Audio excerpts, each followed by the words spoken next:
Well, Jeff, that's not the only way our community is pitching in. News Channel 9's Nicole Somavilla Skyping just an hour ago with a Liverpool couple 3D printing shields for workers at the Onondaga County COVID-19 test site.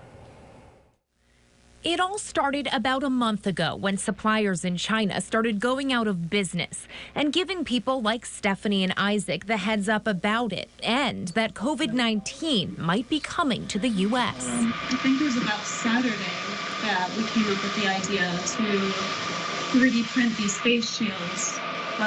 Sunday we did a couple prototypes, and then Monday all hands on deck, we started printing. Each one takes about an hour to make, and with 10 3D printers, they're pushing them out as fast as they can. This is how the healthcare department receives them. Then they take one of these sheets out, they just pop it on in the 4 places. They pull the strap around the back of their head, they tighten it. There's a nice little foam strip in there so it's comfortable.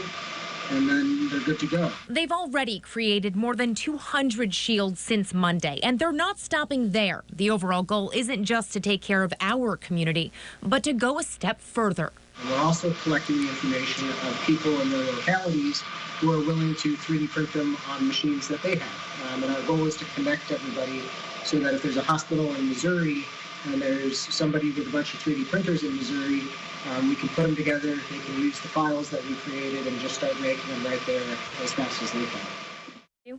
Trying to flatten the curve with each shield they print. Nicole Somavilla, News Channel 9.